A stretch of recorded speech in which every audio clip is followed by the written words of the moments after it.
আজকের ভিডিওটাতে আমি অনেকগুলো ভালো নিউজ তোদের জন্য নিয়ে এসেছি। অ্যাকচুয়ালি রি-নিট 2026 হয়ে গেছে এবং তার কাট অফটা আজকে তোদের সঙ্গে ডিসকাস করব। তো কালকে থেকে আমি যখন থেকে ভিডিও ছেড়েছি তোরা মানে আমার ওই পেপার লেভেলের উপর তোরা আমাকে সবাই জিজ্ঞেস করেছিস দিদি কাট অফ কি হবে? বাট আমাকে একটু দেখতে হতো পেপার, বিকজ 2025 এর পেপার, 2026 এর পেপার অ্যান্ড 2020 রি-নিট 2026 এর কথা দেখে পেপার দেখে আমার যেটা মনে হয়েছে যে কাট অফের উপরে কি এফেক্ট পড়তে পারে সেটা ডিসকাস করার আগে একবার পেপার লেভেলটা ডিসকাস করে নিই।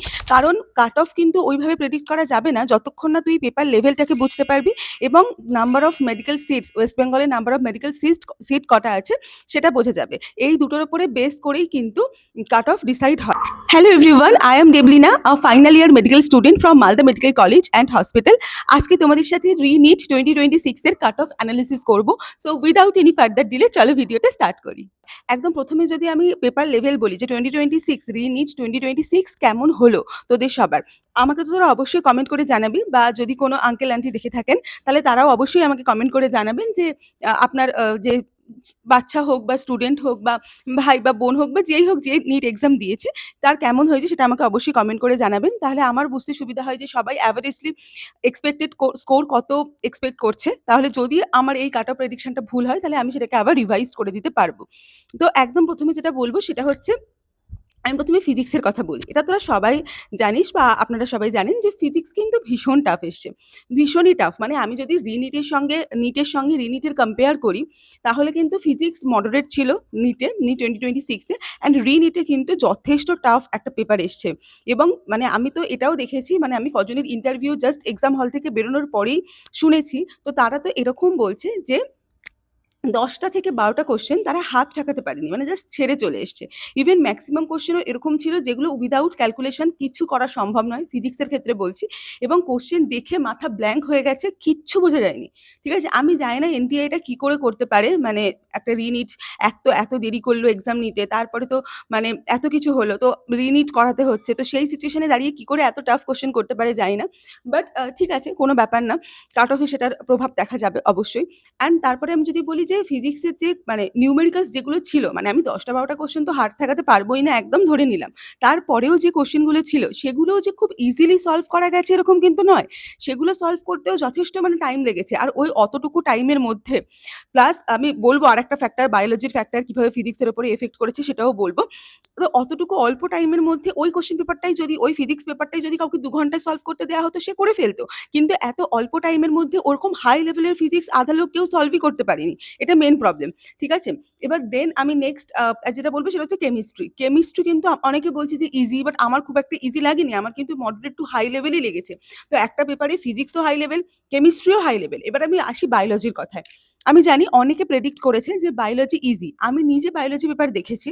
Biology easy. কিন্তু একটা পেপারে যখন assertion reason type question add হয়, যখন আমরা এইমস এর এক্সাম দিতাম তখন এইমস এ অ্যাসারশন রিজন টাইপ কোয়েশ্চেন থাকতো। ইভেন আমি যে বছর চান্স পাই মানে ২২ সালে 2022 তে, ওই বছরও কিন্তু পেপারে assertion reason টাইপ কোশ্চেন বেশি এসছিল।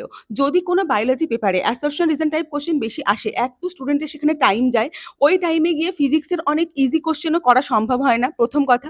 সেকেন্ড কথা হচ্ছে ওইরকম assertion reason কোশ্চেন দিলে স্টুডেন্টদের উপরে একটা মেন্টাল প্রেশার পড়ে। যেই প্রেশারে স্টুডেন্টরা অনেক মানে এত মাথার ক্যালকুলেশন করতে হয়। ওয়ান লাইনার আনসার হলে একবার পড়লাম দিয়ে আনসার করে দিলাম। বাট ওখানে এতটাই প্রেশার পড়ে, ভুল হওয়ার চান্স অনেক বেশি থাকে। এখন অনেক বাচ্চারই এরকম হয়েছে যে অ্যাসোসিয়েশন করতে গিয়ে পরবর্তীকালে যে ম্যাচ দা ফলোইং ছিল, যেগুলো খুব ইজি কোশ্চেন ছিল সেগুলো অনেকে ভুল করে এসছে। মানে ওভারঅল যে পেপার ছিল সেই পেপার কিন্তু অনেক লেন্দি ছিল। বায়োলজি এনসিইআরটি লাইন থেকে ছিল। আমি একদম মানছি এনসিইআরটি থেকেই ছিল। এনসিইআরটির বাইরে থেকে কিছু ছিল না। সব এনসিইআরটি থেকে ছিল। কিন্তু তারপরেও তো ওই এক্সামে ৩ ঘন্টা ম্যাটার করেছে। ওই সে যখন দেখছে ফিজিক্স এরকম টাফ, সে যখন দেখছে কেমিস্ট্রি এরকম টাফ, সে যখন দেখছে বায়োলজিতে এতগুলো কোশ্চেন অ্যাসারশন রিজন, তখন একটা তো এফেক্ট মাথার উপরে কাজ করছে। তো এই সমস্ত কিছু মিলিয়ে আমার যদি মতে বলে পেপার 2026 এর যে অরিজিনাল নিট ছিল সেটার থেকে কিন্তু রি-নিটের পেপার অনেক টাফ হয়েছে। এক তো স্টুডেন্টরা ভেবেছিল যে কতটাই বা টাফ হবে। যেহেতু রি-নিট করাচ্ছে, গভর্নমেন্টের ফল্ট। তো সেহেতু অনেকটা হয়তো ইজি পেপার করবে। বাট সেটা করেনি। আমাদের এক্সপেকটেশনস অনেক হার্ট হয়েছে এই জায়গাতে। দেন 2025 এর সঙ্গে যদি আমি কম্পেয়ার করি তাহলে 2025 এর থেকেও কিন্তু 2026 এর পেপার আরো টাফ। এবার আসি কাট অফ এর কথায়। যেহেতু 2025 এর থেকেও পেপার টাফ এবং 2026 নিটের থেকেও রি-নিটের পেপার আরো টাফ। তো সেক্ষেত্রে এটুকু আমরা বুঝতে পারছি যে কাট অফ কমবে। এবার অনেকের প্রশ্ন হচ্ছে কাট অফ কতটা কমবে? মানে কমবে তো বুঝতে পারছি। দেখো যদি আমি অল ইন্ডিয়া কাট অফ ধরি তাহলে 2025 এর যে অল ইন্ডিয়া কাট অফ ছিল সেটা ওই 580 এরকম কাছাকাছি ছিল।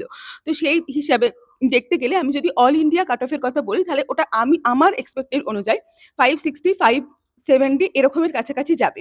এবার আসি আমি ওয়েস্ট বেঙ্গলের কথায়। ওয়েস্ট বেঙ্গলে দুটো ফ্যাক্টর এখানে কাজ করছে। যদি এবছর কোনো নতুন মেডিকেল কলেজ খোলে তাহলে কিন্তু কাট অফটা কমবে, অনেকটাই কমবে। আর যদি ধরে নিই যে কোনো মেডিকেল কলেজ খুলছে না, তারপরেও ফিজিক্স, কেমিস্ট্রি, বায়োলজির যে পরিমাণ রেজাল্ট মানে পেপার হয়েছে, সেই পেপারে স্টুডেন্টরা যেরকমভাবে পারফর্ম করেছে, সেইটার বিচারে আমার মনে হয় যে কাট অফ কিন্তু 500 যেতে পারে। 500 to 510 এরকম যেতে পারে। ঠিক আছে? এটা কিন্তু খুব এক্সপেক্টেড। আর যদি এবছর কোনো নতুন মেডিকেল কলেজ খোলে যেটা গভর্নমেন্ট থেকে অ্যানাউন্সমেন্ট এসছে, তাহলে কিন্তু অবশ্যই 590 কাট অফ জেনারেলে তোমরা এক্সপেক্ট করতে পারো। যদিও এটা পুরোটা ডিপেন্ড করছে ওয়েস্ট বেঙ্গলের স্টুডেন্টরা কেমন রেজাল্ট করছে বা ওয়েস্ট বেঙ্গলের স্টুডেন্টরা কতটা এফেক্টিভলি তোমার এক্সাম দিয়েছে বা কতটা ভুল করেছে, কতটা ঠিক করেছে সেই রকম। তবে এরকম যে ব্যাপারে এখানে নেগেটিভ মার্কের চান্স কিন্তু খুব বেশি থাকে। কারণ স্টুডেন্টরা এক্সাম হলে বসে এক্সহস্ট হয়, অনেক বেশি সিলি মিস্টেক করে আসার চান্স থাকে। এত লেন্দি পেপারে কিন্তু ফিজিক্সের অনেক ইজি কোশ্চেনও ভুল হয়, বায়োলজির ইজি কোশ্চেন ভুল হয়, কেমিস্ট্রিরও ইজি কোশ্চেন ভুল হয়। ঠিক আছে? তো আমার কাট অফ প্রেডিকশন আমি বললাম, আমার মনে হয়েছে যদি কলেজ খোলে তাহলে 490, 498 এরকম জায়গাতেও কাট অফ কিন্তু যেতে পারে। ঠিক আছে? আর যদি না খোলে তাহলে 510, 520 এরকম কাট অফ এক্সপেক্ট কিন্তু তোমরা করতে পারছো। এবার অবশ্যই তোমরা এটার সাথে প্লাস মাইনাস 10 তোমরা করে নিতে পারো। আমি এক্সপেক্ট করতে পারছি এরকমই একটা কাট অফ। এবার বাকিটা পুরোটাই ডিপেন্ড করছে কাউন্সেলিং এর উপর। আমার কাছে যদি কোনো আপডেট আসে যে আরো ধরো এরকম কিছু হচ্ছে বা কোনো অ্যানালিসিস আমি যদি বুঝতে পারি, এতক্ষণ পর্যন্ত আমি এই অ্যানালিসিসটাই বুঝতে পেরেছি এবং তাড়াতাড়ি করে তোমার জন্য ভিডিওটা বানিয়ে দিলাম। বিকজ আমার মনে হয়েছে ভিডিওটা বানানো উচিত। অনেকেই 500 র উপরে নাম্বার পেয়ে খুব কনফিউজড আছো বা আছিস যে পাবো কিনা। তো অবশ্যই এটা একটা মানে হিউজ নিউজ ওদের জন্য যে কাট অফ কিন্তু অনেক কমছে। তো এখন অ্যাকচুয়ালি এনটিএ পেপার লেভেলটা হাই করেছে, স্টুডেন্টের অনেক হার্ট ব্রেক হয়েছে। বাট ঠিক আছে, তারপরেও তো আমাকে চান্স পেতে হবে। আমি তো মানে কতক্ষণ আর কোয়েশ্চেন সেটারের উপর দোষ দিতে থাকবো বা কতক্ষণ আর এনটিএ এর উপরে দোষ দিতে থাকবো।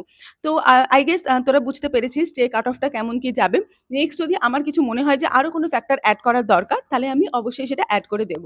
তো that's it for today's video. তো যারা এইরকম কাট অফ রেঞ্জ ক্রস করছিস তাদের অনেক, অনেক, অনেক কংগ্রাচুলেশনস ফ্রম মাই সাইড। আর যাদের একটুর জন্য হলো না বা একটুর জন্য মনে হচ্ছে হয়তো 460 হলো, 470 হলো, তাদের জন্য আমি পরের ভিডিও খুব তাড়াতাড়ি শেয়ার করব। দেখা হচ্ছে পরের ভিডিওতে খুব তাড়াতাড়ি। বাই।